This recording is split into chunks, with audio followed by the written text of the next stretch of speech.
교육이라는 것이 참 중요하죠. 특별히 우리 자녀들을 잘 양육하는 것에 많은 관심들이 있고, 특별히 우리나라는 뭐 교육열이 어느 나라보다도 치열하다, 높다라고 얘기를 합니다. 근데 아이들은 그 부모의 모습을 보고 이렇게 자라간다라고 얘기를 합니다.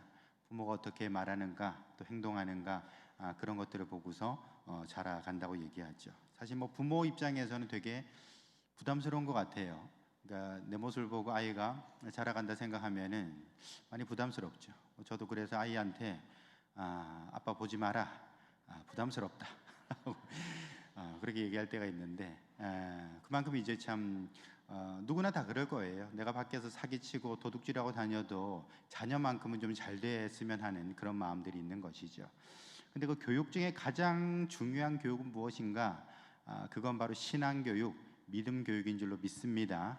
우리가 신앙을 심어주고 믿음을 잘 심어줄 때에 우리 아이들이 건강하게 또 바른 인격으로 자랄 수가 있다라는 것이죠.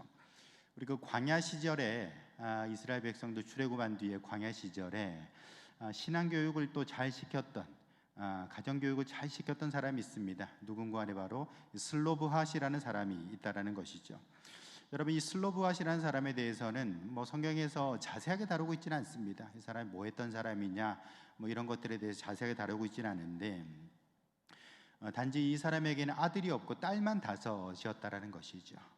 물론 뭐 요즘에도 이렇게 남녀 차별이 상존하고 있고, 또 얼마 전까지만 하더라도 남존 여비 사상이라는 것이 분명히 있었죠. 그대로 갈수록 당연히 이제 남자를 중심으로 해서 어떤 가계도가 계승되는 그런 문화가 분명히 있었습니다. 그런 분위기 속에서 아들 없이 딸만 다섯이었다라는 것입니다. 첫째도 딸이고 둘째도 딸, 셋째도 딸이라는 거예요. 넷째가 딸이 나왔는데, 여러분 이렇게 첫째, 둘째, 셋째가 다 딸인데 네 번째가 딸이 나오면 보통 이름을 뭐라고 짓습니까? 보통 이름을 뭐라고 짓나요? 예, 끝순이라고 짓지 않나요? 이제 좀 끝내자. 예, 이제 좀 끝내자. 네 번째가 뭐냐? 끝내자라는 의미에서 뭐 끝순이라고 짓죠. 다섯 번째도 딸이 나오면 뭐라고 짓습니까? 예, 섭섭이라고 짓더라고요. 하나님 너무하시네요. 섭섭합니다. 뭐 이런 뜻을 담아가지고 섭섭이라고 짓죠. 근데 슬로브핫은 그러지 않았습니다. 여러분, 슬로브핫이 네 번째 딸을 낳았을 때 이름을 뭐라고 지었는고 하니 밀가라고 지어요. 밀가라는 이름의 뜻은 뭐냐면 여왕이라는 뜻을 가지고 있습니다. 되게 좋은 이름의 뜻이죠. 다섯 번째 아이를 낳고 이름을 짓기를 디르사라고 지었습니다. 디르사라는 뜻은 기쁨이라는 그런 뜻을 가지고 있다는 것입니다. 여러분, 이렇게 슬로브핫은 딸이 다섯이지만 기죽지 말라고 당당하게 살라고 이름을 다 잘 지어놓은 것 같아요. 그러다 보니까 어떤 일이 있었는가? 여러분, 민수기 27장에 보시면은 모세가 각 지파별로 또 지파에 속한 집안별로 이렇게 땅을 나누는, 땅을 분배하는 그런 작업을 하게 됩니다.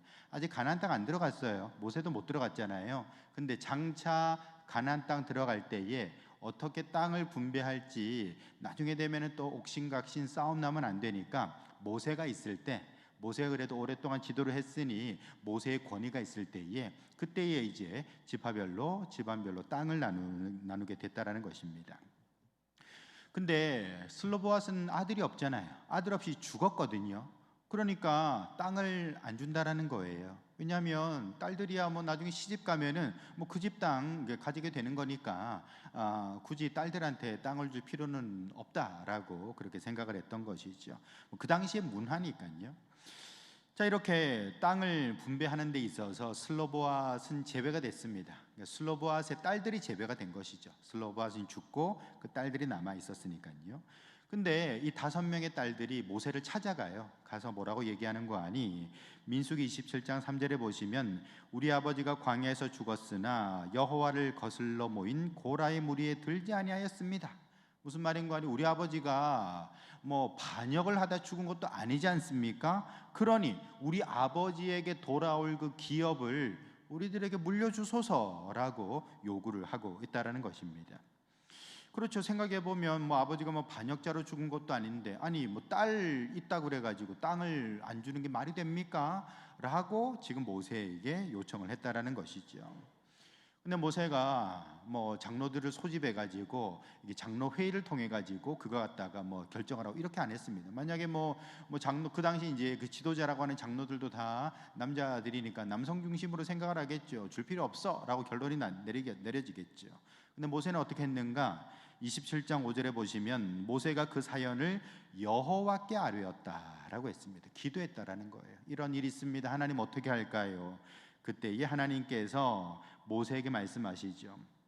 슬로브앗의 딸들의 말이 옳으니 너는 반드시 그들의 아버지의 형제 중에서 그들에게 기업을 주어 받게 하되 라고 얘기를 하고 있어요. 그 기업을 그들에게 돌려줘라. 그 아버지, 그러니까 슬로브앗에게 돌아갈 그 땅을 그 딸들에게 나눠줘라 라고 얘기를 하고 있다라는 것입니다. 여러분, 이렇게 참 5명의 딸이 모세를 찾아가서 우리 아버지가 뭐 반역하다 죽은 것도 아닌데 왜 땅을 안 줍니까? 땅 주세요 라고 요구할 수 있었던 것, 사실은 교육의 힘이라고 볼 수 있죠. 여왕이라고 이름 짓고 기쁨이라 이름 짓고 뭐 기죽지 말라고 당당함을 그 이름 속에 집어넣으니까 아이들의 어떤 모습 또는 딸들의 모습이 달라지게 된 것이다 말할 수 있을 것입니다. 여러분, 저와 여러분들도 우리 자녀들에게 그런 믿음을 또한 신앙 교육을 통해서 당당함을 세워줄 수 있기를 예수님의 이름으로 축원합니다. 여러분, 근데 또 민수기에 보시면 안타까운 자녀들이 또 나오고 있어요. 민수기 13장에 보시면 12명의 정탐꾼을 가나안 땅으로 보내요. 40일 동안 그렇게 가나안 땅을 잘 보고 와라 라고 하나님께서 보내셨습니다. 보고 왔는데 여호수아와 갈렙을 제외한 나머지 10명의 정탐꾼은 뭐라고 보고하는가? 가나안 땅에 대해서 악평을 했다라고 쓰고 있습니다. 민수기 13장 32절에 보시면 이스라엘 자손 앞에서 그 정탐한 땅은 악평하여 이르되 쭉 남아서 우리는 스스로 보기에도 메뚜기 같으니 그들이 보기에도 그와 같았을 것이니라 라고 했어요. 무슨 말입니까? 우리는 메뚜기라는 겁니다. 가서 보니까 가나안은 정말 돈 많은 도시고 거기 있는 사람들은 세련된 사람들이고 군사력도 우수한데 거기에 비하면 우리는 시골 촌뜨기 무식한 사람들, 노예 출신들, 우리는 아무것도 아닙니다. 우리는 그저 메뚜기에 불과합니다. 아마 그 사람들도 그렇게 봤을 거리요? 라고 얘기를 하고 있다라는 것이죠. 우리는 메뚜기입니다. 이것이 바로 10명의 정탐꾼이 가지고 있던 자존감 수준이었다라는 것입니다. 여러분, 슬로브앗의 딸들과 10명의 정탐꾼의 이 아들들, 정탐꾼이 되는 아들들이 어떤 차이를 가지고 있습니까? 자존감의 차이가 있죠. 한 사람은 우리는 존귀한 사람이라고 여기는 것이고, 또 한 사람들은 우리는 그저 메뚜기 인간입니다라고 얘기를 하는 것이죠. 또 슬로브앗의 딸들은 주인의식을 가지고 있지만 또 10명의 정탐꾼은 그저 노예의식에 머물러 있었다라는 것입니다. 근데 여러분, 저는 이 사람들이 가지고 있는 자존감의 차이뿐만 아니라 신앙에서도 엄청난 차이가 있다는 것을 보게 됩니다. 어떤 차이입니까? 여러분, 생각해 보세요. 여러분, 지금 슬로브앗의 딸들이 찾아와가지고 우리 땅 주세요 했을 때 그 땅이 언제 땅입니까? 나중에 땅이라는 거예요. 아직 광야입니다. 나중에 가나안 땅 들어갔을 때 받는 땅이에요. 그런데 슬로브앗의 딸들이 와가지고 땅을 달라고 하는 말은 무슨 말입니까? 우리는 가나안 땅 들어갈 것이고 그 땅을 차지할 겁니다라는 확신이 있는 것이죠. 그렇기 때문에 땅을 달라고 요구를 하는 것입니다. 하지만 10명의 정탐꾼은 어떤 생각을 가지고 있습니까? 에이, 우리가 어떻게 가나안 땅을 들어간들 그 땅 우리가 차지할 수 있겠어? 가질 수 없어. 우린 메뚜기야 라고 생각하는 부정적인 마음을 가지고 있다는 것입니다. 여러분, 믿음의 차이를 보실 수가 있는 것이죠. 슬로브앗의 딸들은 장차 주어질 소망에 대해서 아멘으로 받고 있는 것이지만, 여러분, 지금 이 10명의 정탐꾼은 그거 불가능해, 나는 노맨이네 라고 얘기를 하고 있는 것이죠. 여러분들은 아멘의 사람입니까? 노맨의 사람입니까? 아멘의 사람 될 수 있기를 축원합니다. 우리가 함께 주님 앞에 나아가서 하나님이 내 앞에 엄청난 선물을 준비하셨어 라고 기대할 수 있다면, 여러분, 그 사람은 믿음의 사람이죠. 우리가 자녀들에게 나눠줘야 할 교육도 사실 딴 게 아닙니다. 믿음을 잘 심어주면 그 아이들이 자존감을 가지게 되는 것이고 미래의 소망을 가지고 살아갈 수가 있게 된다는 것입니다. 그러므로 저와 여러분들도 참으로 이 믿음을 통하여 나도 그렇게 살아가고 자녀들에게도 나눠줄 수 있기를 예수님의 이름으로 축원합니다. 오늘 본문에 보시면은 13절에 이렇게 나와 있죠. 너희가 육신대로 살면 반드시 죽을 것이로되 영으로서 몸의 행실을 죽이면 살리니 무릇 하나님의 영으로 인도함을 받는 사람은 하나님의 아들이다, 하나님의 딸이다, 하나님의 자녀다라고 얘기를 하고 있는 것입니다. 여러분, 한마디로 말해서 너희들은 육의 사람이 되지 말고 영의 사람이 되라, 영의 사람이 되라, 하나님의 자녀가 되라라고 얘기를 하고 있는 거예요. 여러분, 우리가 세상을 살아가면서 육의 사람으로 살아가는 건 어떤 모습일까요? 말 그대로 예수님 모르는 삶의 모습인 것이지요. 물론 어떤 사람들이 예수님 믿지만 여전히 육의 속성들을 제어하지 못하는 경우도 있습니다만, 그러나 여러분, 우리가 예수님을 믿는다라는 것은 모두 다 하나님의 자녀가 됐다, 영의 사람이 되었다라는 것입니다. 저와 여러분들 모두 다 영의 사람들 될 수 있기를 축원합니다. 그리고 우리 자녀들에게도 영의 삶을 전해줄 수 있기를 예수님의 이름으로 축원합니다. 여러분, 그렇다면은 영의 사람이 되라고 얘기를 하고 있는데, 그래야 하나님의 아들이요 딸이라고 말씀하고 있는데, 어떻게 해야 우리가 영의 사람이 될까? 어떻게 해야 내가 영적인 존재가 될까? 오늘 그것을 생각해 보시면서 저와 여러분들이 또한 영이 살고 하나님의 자녀로 복을 받는 성도들 될 수 있기를 예수님의 이름으로 축원합니다. 첫 번째로 어떻게 하면 영이 사는가? 희생하면 영이 살게 된다는 것입니다. 한번 따라서 해보시죠. 희생하면 영이 삽니다. 여러분, 세상의 모든 가치는 어디서 정해지는 겁니까? 세상의 모든 가치는 희생에서 정해진다는 것입니다. 얼만큼 희생했냐, 얼만큼 땀 흘렸냐, 거기에 따라서 가치와 가격이 매겨지게 된다는 거예요. 여러분, 우리 결혼하실 때 저기 다이아 반지 받으셨습니까? 얼마짜리 받으셨습니까? 저기 큰 거 받으셨습니까? 아니면은 그 소위 말하는 그 스부 다이아라고 하죠. 조그만한 거, 그런 거 받으셨습니까? 어떤 거 받으셨습니까? 우리가 다이아 받은 사람도 있을 것이고, 아니면 은반지 하나 끼고서 이렇게 약속한 분들도 계시겠죠. 근데 여러분, 기술이 발전해 가지고요, 천연 다이아가 있겠죠. 우리가 당연히 다이아는 이렇게 어디 광산에서 캐내서 그렇게 가공을 한다라고 생각하지만, 연구실에서 만들어지는 다이아도 있습니다. 일종의 그 인조 다이아 또는 공업용 다이아라고 얘기도 하기도 하는데, 인조 다이아라고 얘기를 하죠. 그것은 이제 연구실에서 이제 키운 다이아다, 그런 식으로 표현을 합니다. 근데 놀랍게도 그 천연 다이아도 이제 가공을 하잖아요. 커팅을 하지 않습니까? 그렇게 해서 가져오고, 인조 다이아도 커팅을 해서 가져오잖아요. 그러면 전문가 보고서 구별해봐라 하면은 안경 끼고서 이렇게 저기 돌리고 살펴보고 해도 모른다라는 것이, 구분을 못한다는 것입니다. 제대로 만든 인조 다이아는요, 천연 다이아와 구별할 수가 없을 정도로 똑같다라는 것이죠. 사실 재료는 간단하잖아요. 탄소 아닙니까? 우리 그 연필, 연탄 같은 그 탄소를 가지고서 이게 다 다이아가 만들어지는 건데, 지구가 만들었냐 아니면 연구실에서 사람이 만들었냐, 그 차이가 있을 뿐이라는 것입니다. 근데 여러분, 사람들은 어떤 다이아를 더 쳐줄까요? 천연 다이아를 더 쳐주겠죠. 그러다 보니까 사람들은 다 천연인 줄 알고 이게 사는데, 인조 다이아가 시장에서 풀리니까 이거 안 되겠다 싶어서 드비어스 같은 회사에서 그런 어떤 그 다이아몬드를 이렇게 이제 배급하는 회사에서 그냥 인조 시장으로 뛰어들었다고 하지요. 최근 뉴스 보니까 인조 시장에 뛰어들어서 이건 인조는 인조대로 팔고, 또 이건 천연대로 팔고, 시장을 교란하지 않도록 그렇게 하고 있다라는 얘기를 들었습니다. 사람들이 왜 천연 다이아를 좋아하는가? 그게 좀 더 노력이 들어갔다라고 생각하기 때문에 그렇습니다. 사람이 직접 들어가서 캐내서 가공한 거기 때문에 더 가치 있다라고 생각을 한다라는 것이죠. 여러분, 이렇게 가격은 어디서 나오는가? 희생에서 결정이 된다라는 것입니다.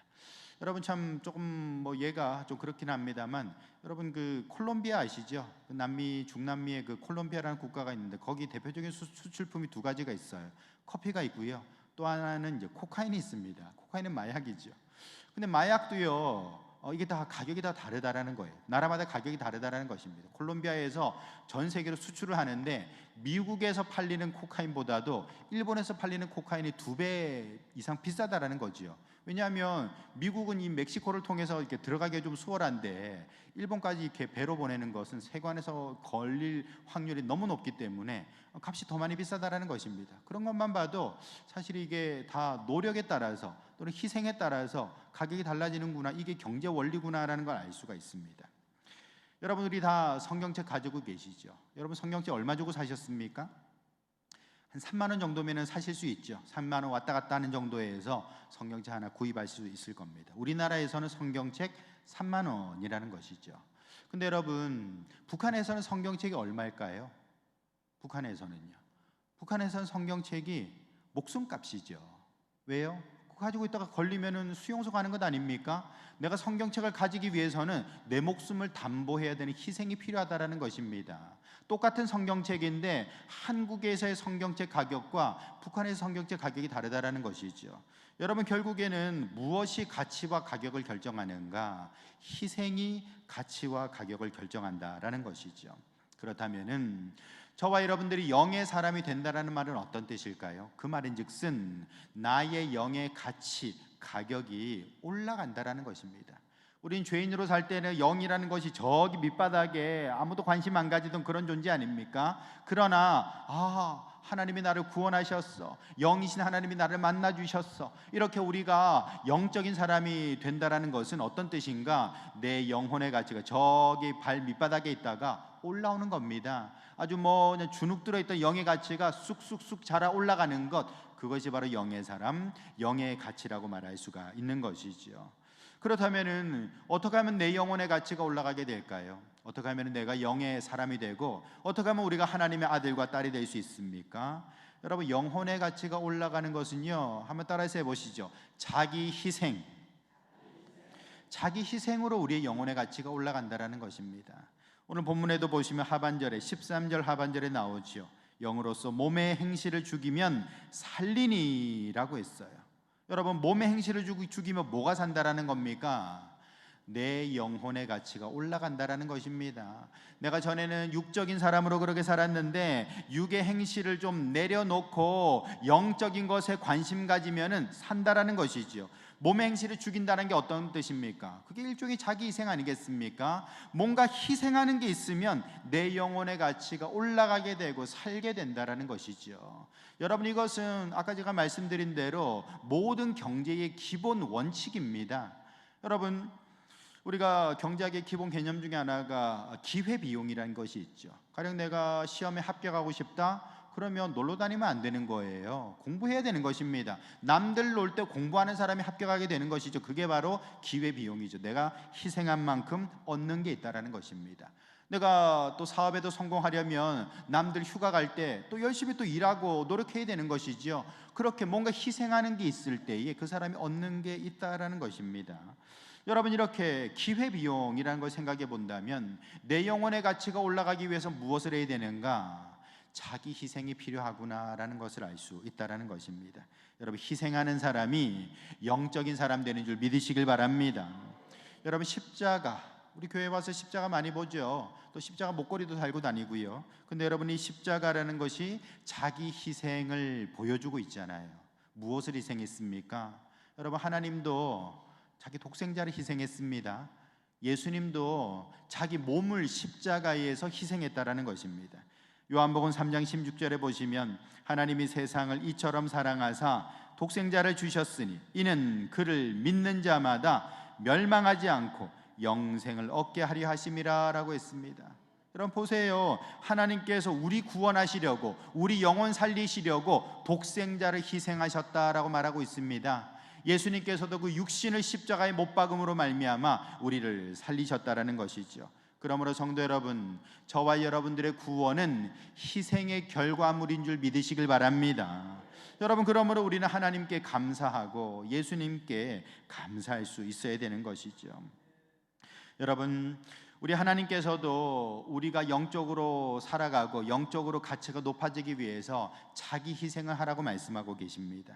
창세기 22장 2절에 보시면 여호와께서 이르시되 내 아들 내 사랑하는 독자 이삭을 데리고 모리아 땅으로 가서 내가 내게 일러준 한 산 거기서 그를 번제로 드리라 라고 했어요. 여러분 지금 아브라함에게 말씀하고 있습니다. 너의 아들을 데리고 모리아 산에서 희생 제물로 드리라, 죽여라.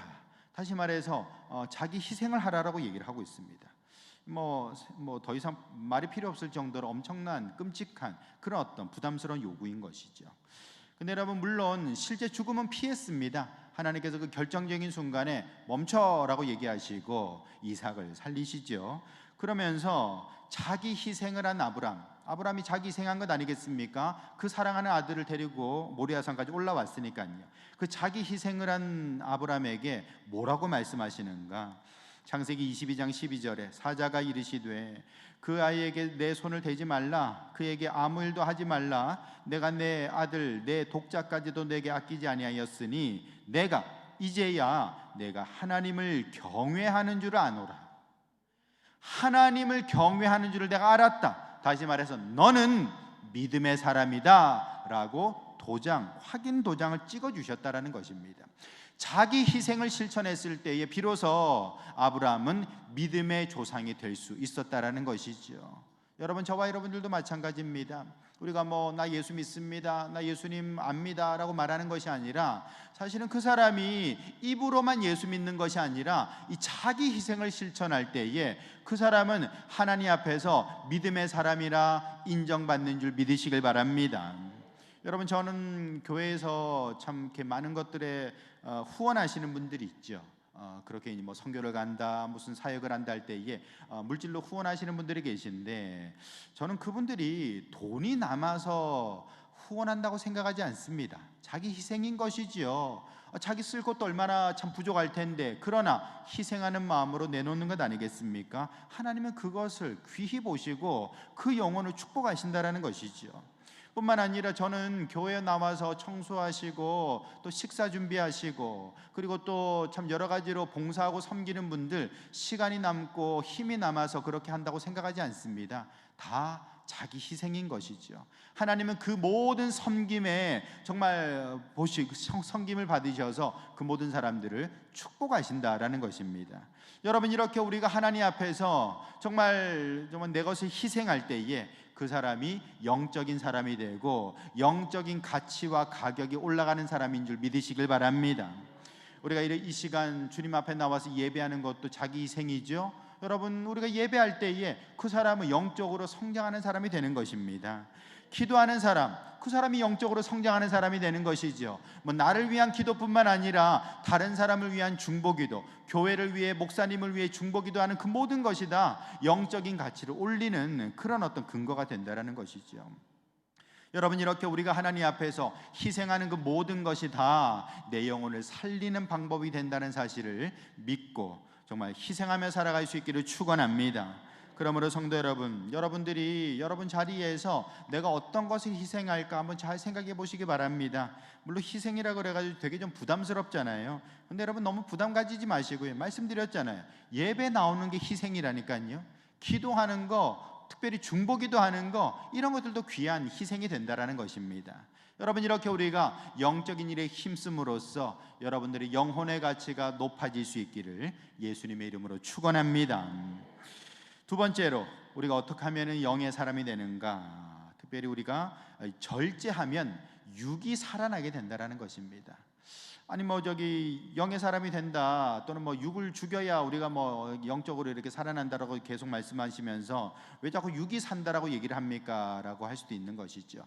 근데 여러분, 잘 생각해 보시기 바랍니다. 세상은 균형이 필요한 것입니다.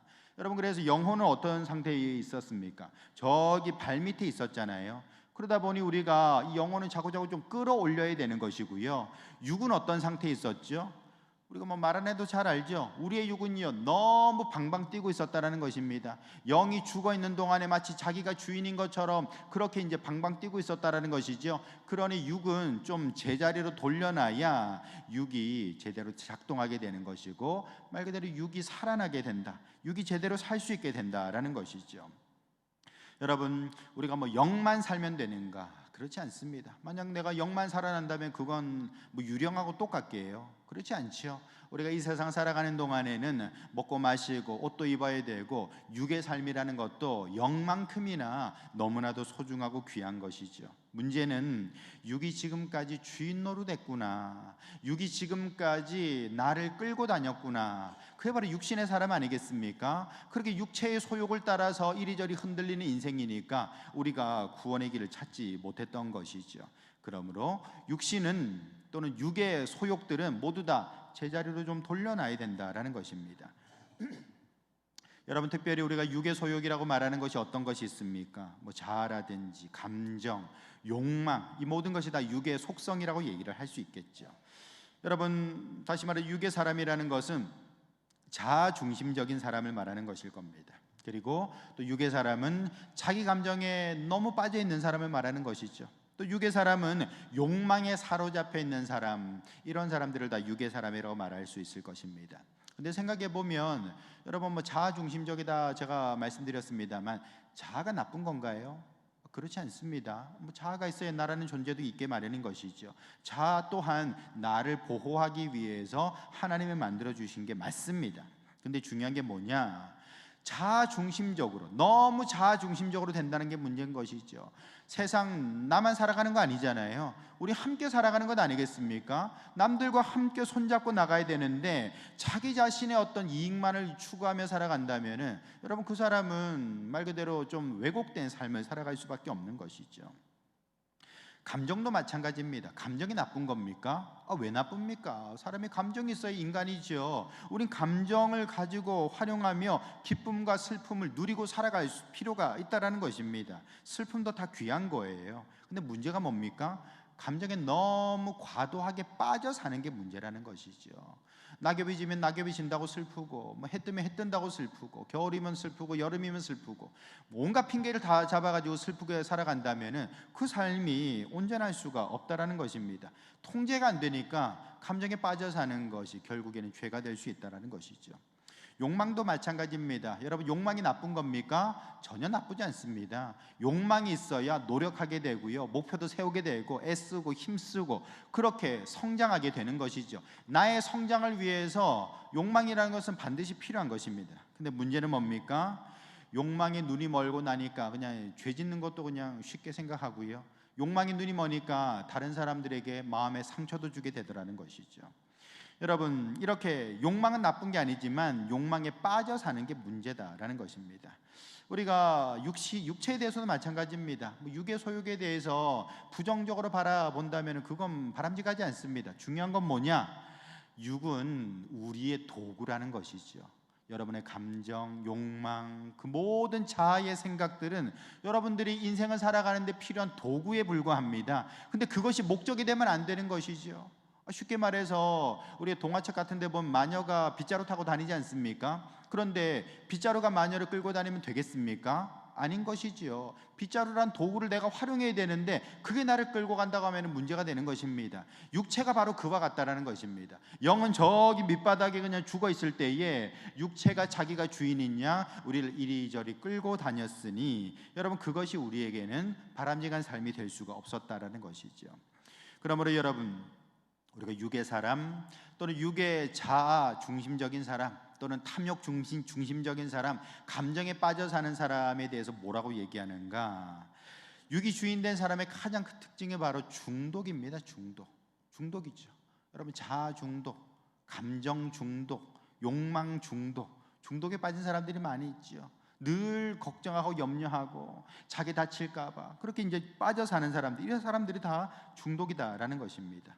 이렇게 살면은 결국에는 내 삶을 누가 끌고 가는가? 육이 끌고 간다. 내 삶의 도구가 되는 육이 내 삶을 끌고 가고 주인 노릇하게 된다라는 것입니다. 바꿔야죠. 말씀드린 대로 영은 저기 발밑에 떨어져 있기 때문에 이 좀 살려야 됩니다. 뭘로 살립니까? 희생을 통해서 영의 가치를 자꾸 올리는 거예요. 여러분, 그렇다면은 내가 중독에 빠져 있다, 그 말인즉슨 육이 나를 끌고 간다는 것 아니겠습니까? 육이 너무나도 과잉돼 가지고 내 삶을 이리저리 끌고 갈 때에 어떻게 하면 육의 소욕들을 좀 제자리로 돌이킬 수 있을까요? 여러분, 중독의 반대말이 무엇인가? 그게 바로 절제입니다. 다시 말해서 지금까지 육은 중독에 빠져가지고 그냥 좋아하는 거에 미쳐 날뛰고 있었는데 이제는 절제를 통해서 제자리로 좀 돌려놓는다는 것이죠. 그게 바로 우리의 삶의 균형을 맞추는 방법이 된다라는 것입니다. 여러분, 절제가 무엇입니까? 절제라는 것은 하나님의 다스리심을 받는 것이죠. 여러분들의 삶, 여러분들의 취미, 여러분들의 삶의 목표, 이 모든 것들이 다 하나님의 다스리심 안에 들어와야 되는 것입니다. 그래야 우리가 못된 습관들을 좀 버리게 되는 것이고 삶이 좀 정상적으로 온전하게 서갈 수가 있게 되는 것이죠. 그러므로 저와 여러분들은 하나님의 다스리심을 받는 성도들 될 수 있기를 주님의 이름으로 축원합니다. 여러분, 사도 바울도 뭐라고 그랬는고 하니 내 몸을 쳐서 복종시킨다 그랬어요. 여러분, 자기 몸을 왜 칩니까? 뭐 몽둥이로 친다라는 건가요? 그게 아니고요, 육의 소욕을 꺾는다라는 겁니다. 내가 뭐 먹고 싶은 거, 하고 싶은 거, 가고 싶은 거, 놀고 싶은 거, 여러 가지 욕망이 있죠. 근데 그걸 절제한다라는 거예요. 그게 바로 자기 몸을 쳐서 복종시킨다라는 뜻이 되는 것입니다. 그래야 선교사에 감당할 수 있으니까요. 놀고 다 놀고 어떻게 다 하겠어요. 여러분, 예수님도 마찬가지죠. 예수님께서 오병이어 기적을 베푸셨을 때 사람들이 깜짝 놀랍니다. 야, 저 사람만 있으면 굶어 죽을 일은 없겠네. 그래서 예수님을 왕으로 삼으려고 했어요. 여러분, 예수님도 우리와 똑같은 인성을 가지고 있는 분입니다. 그렇기 때문에 사람들이 박수 쳐주면 기분 좋아요. 야유하면 기분 나빠요. 여러분, 그런데 사람들이 지금 오병이어의 기적을 보고서는 야, 예수님이 우리의 왕이다, 우리 저 사람 왕으로 삼자라고 할 때에 기분 좋겠죠. 근데 그때 예수님은 절제를 발휘하십니다. 제자들 다 흩으시고요, 당신도 몸을 피해서 그 자리를 빠져나오신다라는 것이죠. 왜 그렇습니까? 나는 십자가 져야 되는데 지금 왕이 되면 못 지잖아요. 그러면 안 되잖아요. 그렇기 때문에 사람들이 주는 그 환호와 박수 이런 것들을 뒤로 한 채 그냥 자기의 길을 가게 된다라는 것이죠. 절제하셨다라는 것입니다. 다니엘은 어떻습니까? 다니엘도 절제하는 사람이죠. 먹고 싶은 거 다 먹고 싶죠, 누구나. 그러나 나는 왕의 짐이 먹지 않겠습니다. 나는 우상 앞에 갔던 음식 먹지 않겠습니다. 절제할 때에 그 사람은 믿음의 온전한 사람으로 설 수 있었던 것입니다. 요셉도 마찬가지죠. 여러분, 보디발의 아내가 유혹할 때에 단호하게 거절하고 죄의 자리에서 빠져나왔다라는 것이죠. 이렇게 다니엘이나 요셉이나 절제할 때에 이 사람들의 말로가 다 어떻게 됐습니까? 말로가 비참했습니까? 아니죠. 다 잘 됐잖아요. 여러분, 우리도 마찬가지입니다. 우리 사실 사람들이 가지고 있는 에너지라는 것이 무한정 있지는 않거든요. 그런데 내가 취미에 빠져서, 돌아다니는 데 빠져서 예배도 드리지 않고 또는 뭐 내 삶을 제대로 이렇게 세워내지 않고 그냥 노는데 밤새도록 그러고 있으면 안 되는 것이죠. 우리가 절제할 때에 의미 있는 일들을 할 수 있는 것이고, 절제할 때에 믿음 생활도 잘 할 수 있다라는 것입니다. 고린도전서 9장 25절에 이기기를 다투는 자마다 모든 일에 절제하나니 그들은 썩을 승리자의 관을 얻고자 하되 우리는 썩지 아니할 것을 얻고자 하노라. 우리가 영적으로 승리하려면 어떻게 되는가? 육적으로 절제할 수 있어야 된다는 것입니다. 그럴 때에 비로소 우리의 힘과 에너지를 잘 활용해서 좋은 결과를 만들어낼 수 있다라는 것이죠. 여러분, 그러므로 자신의 삶을 잘 한번 돌이켜보세요. 혹시 내가 너무 과도하게 빠져 있는 것은 무엇일까? 중독이라고 말할 수 있는 건 무엇일까? 우리 뭐 담배 중독, 술 중독 얘기합니다만, 여러분, 우리가 사실 뭐 인간은 항상 중독적인 존재거든요. 부정적인 것에 내가 빠져 있다면 그것을 좀 벗어나서 차라리 뭐 책 읽는 것에 중독이 된다든지, 아니면 뭐 예배 드리는 것에 중독이 된다든지, 긍정적인 것에 내가 좀 몰입할 수 있다면 그 사람은 훨씬 더 좋은 열매를 맺을 수가 있다라는 것입니다. 한번 잘 살펴보세요. 쓸데없는 것은 쳐내버리시고요. 여러분, 저와 여러분들이 의미 있고 가치 있는 것에 몰입하여서 하나님 앞에 열매 맺는 인생으로 살아갈 수 있기를 예수님의 이름으로 축원합니다. 결론의 말씀을 드립니다. 여러분, 영은 죽어 있었고요, 육은 과잉돼 있었습니다. 그것이 우리의 삶의 모습입니다.